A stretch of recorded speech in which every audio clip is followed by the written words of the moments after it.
Bien, donc nous allons parler ce soir de la nouvelle P-Card, puisque pratiquement l'ensemble des distributeurs en Belgique et en France ont dû la recevoir à ce jour. Moi, j'en ai pris possession ce matin, donc j'ai testé pour vous, si vous ne l'avez pas encore fait, la manière d'enregistrer sa P-Card. Et comme je sais que un grand nombre de vos partenaires vont vous poser la question, eh bien autant l'enregistrer une fois pour toutes, cette procédure, de sorte que vous pourrez les aiguiller et gagner ainsi un temps précieux sur votre journée. Donc, alors, la P-carte nous parvient sous la forme d'une enveloppe et d'une documentation. Dans cette documentation, qui est malheureusement en anglais, hein, vous l'avez remarqué, euh, eh bien, dans cette documentation, il y a d'abord une feuille A4 qui reprend la procédure d'enregistrement d'abord de notre identification. C'est ce que normalement vous avez tous dû faire si vous n'êtes pas des tout nouveaux distributeurs, c'est-à-dire, rappelez-vous, la photocopie ou le scanning plutôt de la carte d'identité avec la photo, le nom, la date de naissance et la signature visible. C'est une procédure qui est obligatoire pour pouvoir avoir des échanges avec les banques aux États-Unis. C'est pourquoi Jeunesse nous demande de faire cela en priorité. Donc, lorsque c'est fait, vous avez saisi cette information sur le site. Alors, pour les nouveaux distributeurs qui n'ont pas encore fait cela, je vais faire un rapide rappel. Ça va prendre une minute, je vais me connecter à mon site et donc je vais montrer comment il faut faire pour une fois le scanning de la carte d'identité réalisé, comment est-ce qu'il faut faire pour l'introduire au niveau de jeunesse. Alors donc vous allez sur votre site bien entendu, le back-office, vous tapez votre login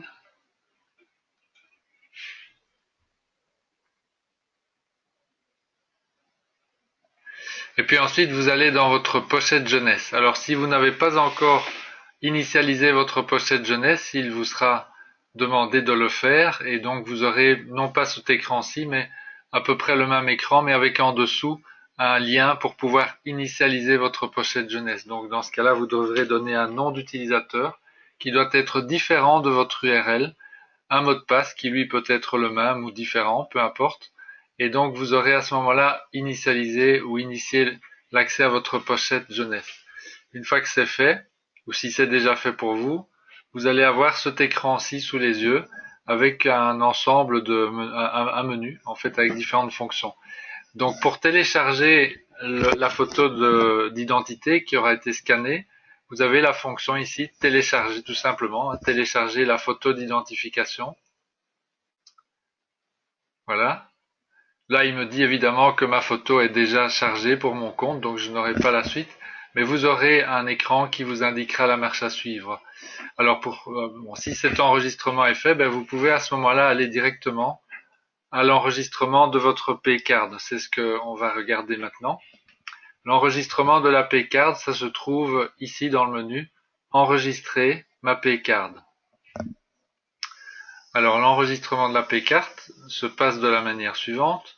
Alors là, moi je l'ai déjà fait, donc je ne pourrai pas refaire cette procédure devant vos yeux. Je l'ai par contre, comment dire, enregistré au fil du temps sur un PowerPoint et donc je vais switcher dans un instant de cet espace-ci, qui est mon back-office réel, vers le PowerPoint que j'ai enregistré. Mais bon, la première chose la plus importante, effectivement, c'est que euh, 2 ou 3 jours après avoir scanné votre carte d'identité, vous aurez la possibilité d'enregistrer votre P-carte. Avant cela, vous risquez de ne pas voir l'écran que vous avez pour l'instant sous les yeux, mais de voir un commentaire qui dit que vous n'avez pas encore ou que vos informations d'identité n'ont pas encore été saisies ou enregistrées et donc il faut attendre. Voilà, donc ce que je propose toujours aux nouveaux distributeurs, c'est de, après avoir fait le scanning de leur carte d'identité, c'est de retourner voir ici dans cet espace enregistrer ma P-card une fois par jour jusqu'au moment où cet écran-ci se trouve accessible. Ce qui voudra dire donc que leurs données auront été enregistrées. Alors, la procédure qui est dans le courrier que vous avez reçu en accompagnement de votre P-card vous indique dans la deuxième partie donc comment l'enregistrer. Et donc, vous devez ici taper à 2 reprises ce qu'ils appellent le ICN number, le numéro ICN. Alors, c'est bien précisé aussi, mais toujours en anglais malheureusement dans la documentation. Ce numéro n'est pas le numéro principal de la carte, c'est le numéro qui se trouve en bas, en dessous du texte Preferred Card Holder. Donc c'est un groupe de 2 chiffres, 7 chiffres, un tiret et 8 chiffres. Alors, c'est ce chiffre-là, ce sont ces chiffres-là qu'il faut entrer à 2 reprises dans les champs Pcard ICN number. Alors, moi, j'ai été amené à le rentrer avec le tiret, tel que représenté explicitement sur la carte de crédit, la carte de débit, pardon. J'ai eu un échange il y a quelques instants avec Régine qui me dit qu'elle a fait la saisie sans le tiret, sans le trait d'union, et cela a fonctionné aussi. Voilà, donc je vous laisserai le soin de vérifier par vous-même ce qui marche. Donc apparemment les deux fonctionnent. Mais donc, je répète, les chiffres à entrer ici dans l'enregistrement de votre Pcard sont les 7 plus 8, donc les 15 chiffres, et non pas les 10 chiffres comme indiqué erronément dans la documentation. Donc ce sont ces 15 chiffres qu'il faut rentrer avec ou sans le trait d'union. Apparemment, les deux fonctionnent. Alors, ensuite, qu'est-ce qu'il faut faire? Là, je vais retourner à mon PowerPoint parce que je vous ai enregistré progressivement les différents écrans qui se présentent à nous. Donc ça, c'est ce que nous venons de voir. Alors, je vais attendre un petit instant pour être sûr que tout ça s'affiche correctement. C'est bien, voilà. Donc ça, c'est ce que nous venons de voir. Ensuite, vous avez, une fois que vous avez rentré votre numéro, il va vous demander de repréciser les informations sur votre profil. Voilà, donc il y a le nom, le prénom, l'adresse, la date de naissance et ainsi de suite. Et il y a aussi, c'est très très petit ici, mais je vais voir si on le voit mieux sur la fois. Voilà, il y a un champ qui s'appelle fuseau horaire. Je vais essayer de le surligner là. Mais ici, voilà, ça c'est pas une bonne idée, ça marche encore moins bien. Voilà. Bon, il y a écrit fuseau horaire, vous verrez ça. Donc le fuseau horaire qu'il faudra sélectionner dans la fenêtre qui va s'ouvrir, c'est celui que j'ai trouvé, c'est Berlin et Rome. GMT plus 1. Ça c'est pour nous, hein, si vous êtes en France ou en Belgique. Maintenant, si vous êtes au Mexique, bien entendu, vous choisissez votre fuseau horaire au Mexique. Si vous êtes en Australie, même topo, et ainsi de suite. Donc là, vous avez intérêt évidemment à vous y retrouver avec ça. Bon, c'est pas trop compliqué. Si vous avez des doutes sur Internet, vous avez plein de sites qui vous permettront de découvrir quel est votre fuseau horaire. Une fois que c'est fait, eh bien, à ce moment-là, vous pouvez passer à la suite. Et la suite, ce sont les 2 questions secrètes qui vont vous être demandées. Alors là, ce que je vous encourage vraiment, vraiment à faire, si vous ne l'avez pas déjà fait, c'est de bien noter ce que vous répondez. C'est le choix des questions d'abord, parce vous pouvez, et en plus c'est en anglais, donc c'est pas tout à fait convivial, mais bon voilà. Vous pouvez mettre le nom de jeune fille de votre maman, votre première voiture, votre chien préféré, votre chat préféré et tout ce que vous voulez. Il faut en choisir 2. Alors, ce que je vous recommande vraiment de faire, c'est de noter les informations, les réponses que vous avez écrites en respectant bien les majuscules et minuscules que vous avez utilisées. Parce que si jamais plus tard, il vous arrivait de perdre ou d'oublier votre mot de passe, ce sont ces 2 questions, les réponses plutôt à ces 2 questions, qui vous permettront de le retrouver. Voilà, donc moi j'ai personnellement un carnet dans lequel je note ce genre d'informations, et de sorte que je peux toujours m'y retrouver. Évidemment, si vous perdez le carnet, si je perds le carnet, je ne suis pas en bonne posture, mais là, il y a des moyens aussi pour s'en sortir. Je vous les laisse à votre appréciation. Bien, alors après, qu'est-ce qu'il faut faire d'autre? C'est terminé.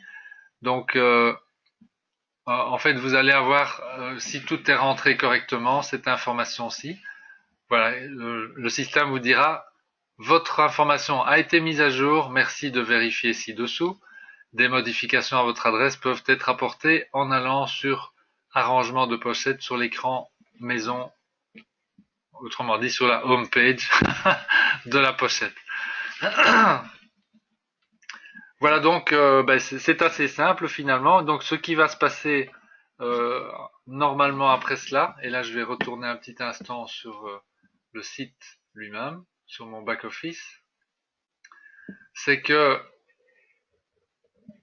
Jeunesse va prendre probablement quelque chose comme 24 heures, 24 ou 48 heures pour enregistrer vos informations, pour les traiter. Et à partir de là, vous allez retrouver, à un moment donné, et là, il faut aller dans votre pochette jeunesse pour cela, dans Options paiement des commissions. Donc, je répète, Options paiement des commissions. Lorsque votre Paycard aura été prise en compte, vous allez retrouver ici, dans les méthodes de paiement, l'accès à la Paycard. Donc, vous pourrez, si vous le souhaitez, l'ajouter dans les méthodes de paiement courantes. Et lorsque ce sera fait, eh bien, cette Paycard va aussi se retrouver dans votre espace Paylution.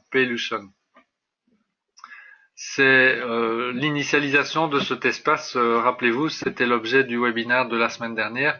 Donc c'est le webinaire numéro 3. Si vous voulez revoir l'enregistrement, c'est bit.ly/JE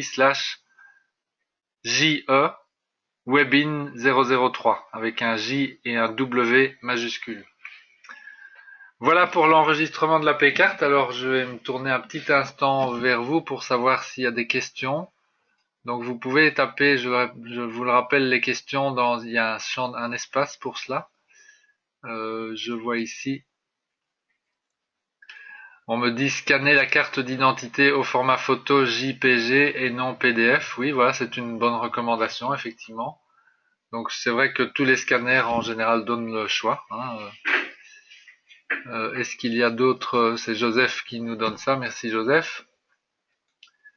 Voilà, donc s'il n'y a pas d'autres questions sur la Paycard, vous allez pouvoir tester cela, si ça n'est pas déjà fait.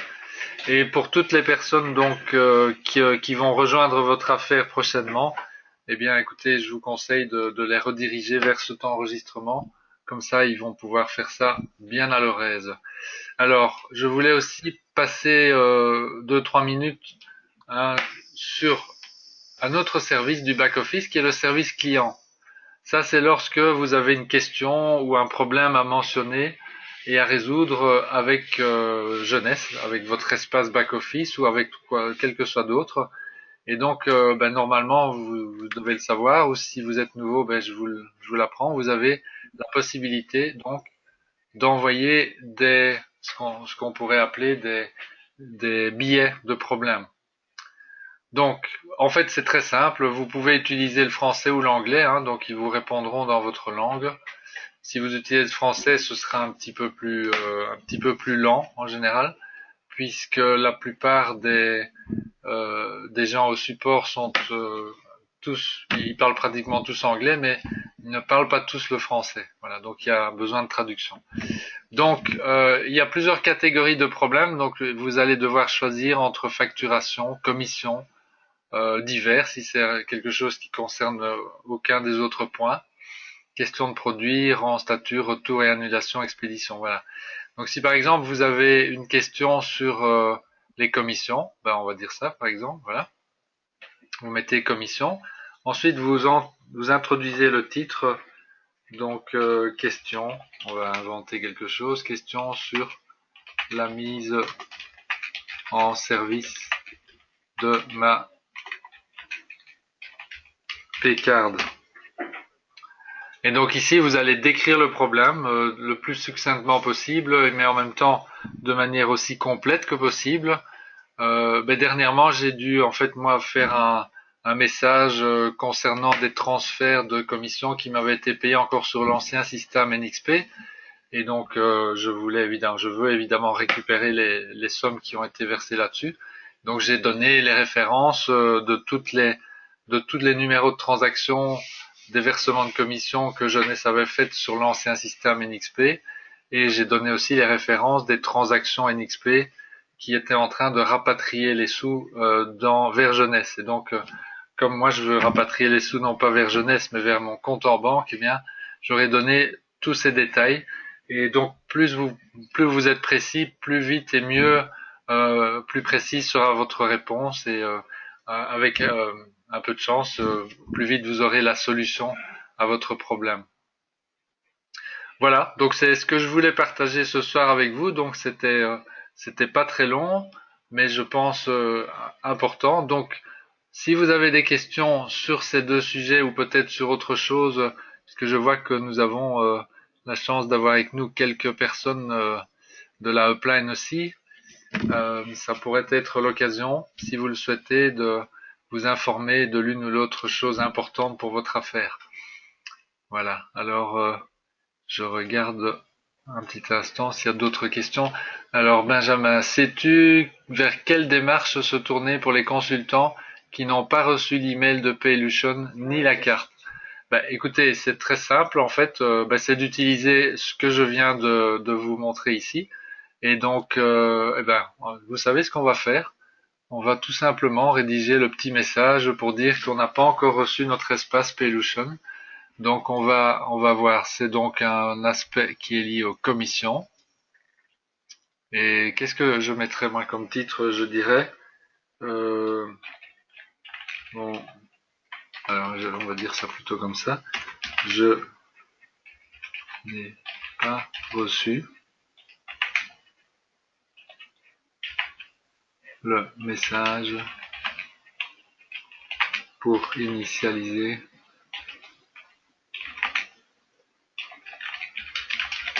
mon espace Paylution. Vous voyez qu'ici j'ai pris l'option de mettre dans le titre déjà l'énoncé du problème. Donc bonjour. Je m'arrange toujours pour être cordial dans ce genre de message parce que je peux vous dire que pour ayant déjà dirigé dans le passé des groupes de gens qui s'occupent de traiter ce genre de choses, vous pouvez faire la différence et activer très très fortement les résultats et le traitement de vos problèmes simplement en étant cordial dans le texte de votre énoncé. Parce que forcément, les gens qui traitent ça, ils en reçoivent des dizaines par jour et donc ils aiment bien lorsque ils reçoivent un message qui est plutôt bien rédigé, respectueux, etc. Donc bonjour, voilà, mes partenaires, on va dire plutôt comme ça, la plupart de mes partenaires distributeurs ont reçu un message permettant d'activer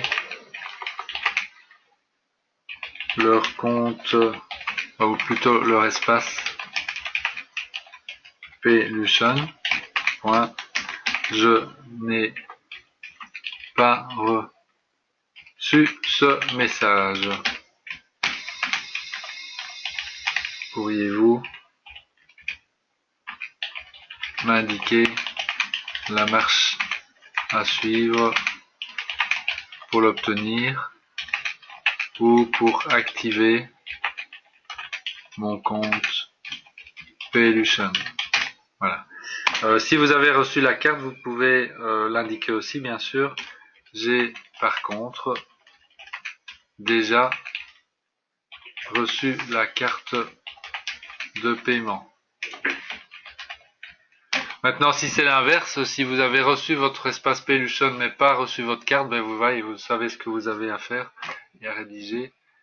Merci d'avance. Et voilà, le griffé ou votre nom. Voilà un exemple. Donc c'est ce que je recommande. Donc maintenant, Benjamin, pour répondre à ta question, il n'y a pas d'autre solution. Il faut vraiment s'adresser à la jeunesse. Il n'y a qu'eux qui peuvent vous dépanner par rapport à cela. Alors, Daniel qui nous demande si on a déjà envoyé la photocopie de notre carte d'identité, je suppose qu'on ne doit pas recommencer. Non, nous ne devons pas recommencer, effectivement. Et pour le savoir, c'est très simple. Regardez, si vous allez dans votre pochette jeunesse et que vous allez dans télécharger la photo d'identification, puisque c'est là que ça se passe, hein, si vous faites ça, là il vous dit photo ID already uploaded for your account. Donc ça veut dire en français l'identification photo et d'identité a déjà été chargée pour votre compte. Voilà. Et donc vous n'avez de toute façon pas, même si vous comprenez pas le texte qu'il y a là, ben vous avez aucun moyen de le faire parce que quand ce n'est pas encore fait, vous avez un bouton qui s'appelle Upload et il y a toute la procédure qui est accessible. Voilà. Alors, est-ce qu'il y a d'autres questions? On va ouvrir ça. Voilà, ben je pense qu'on a fait le tour, les amis. Et donc, s'il n'y a plus de questions, eh bien, ça va être très bien. Je vais pouvoir vous rendre à vos activités du lundi soir et vous souhaiter une excellente fin de soirée et une excellente semaine. Nous sommes pile à la moitié du mois et donc je vous souhaite de faire un grand nombre de bonnes affaires, de faire rentrer des points, des cycles et des distributeurs. J'espère que vous avez vu le- comment dire, les graphiques de croissance qui ont été transmis par, je crois que c'est Jean-Pierre et Régine qui avaient diffusé cela.